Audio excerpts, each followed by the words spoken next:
This is Democracy Now!, democracynow.org, The War and Peace Report. I'm Amy Goodman with Aaron Matte. We turn now to look at new developments in what critics dubbed the Green Scare. On Friday, the government unveiled federal terrorism charges against two animal rights activists accused of helping to free minks and foxes from fur farms in rural Illinois. In newly unsealed indictments, the government accuses Tyler Lang and Kevin Olaf of freeing about 2,000 minks from their cages on a fur farm and then removing parts of the fence surrounding the property so the mink could escape.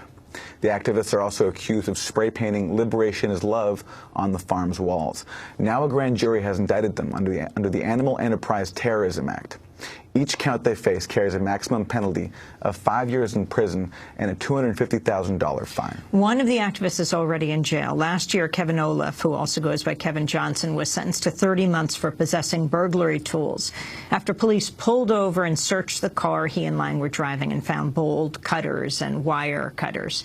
We asked the U.S. Attorney's Office handling the case to join us. They declined, saying they don't do interviews on pending cases once the charges have been announced. For more, we're joined from Washington, D.C. by reporter Will Potter, who's been following the case closely. Just got back from Los Angeles, where the charges were unsealed in court on Friday. He covers animal rights and environmental movements at greenisthenewred.com. His book is called Green is the New Red, an insider's account of a social movement under siege. He's also got a Kickstarter campaign underway right now to purchase a drone and use it to photograph abuses at factory farms.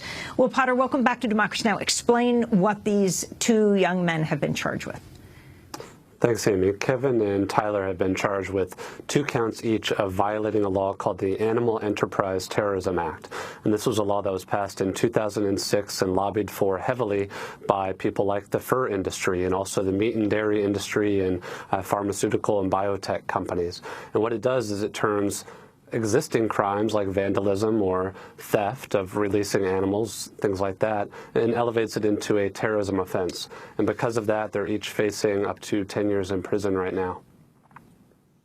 And Will Potter, the context here, in addition to the Animal Enterprise Terrorism Act, there's also this series of ag-gag laws passed statewide across the country.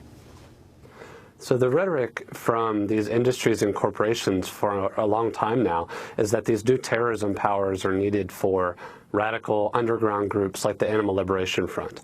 In other words, in theory, actions like the ones that are alleged in this case that were indicted just last week. But over the last few years, what I've been documenting is this radical expansion of those terrorism powers to even things like photography and undercover video investigations. And right now, these ag-gag bills are attempts to criminalize journalism and whistleblowers in multiple states and make it illegal to photograph animal abuse.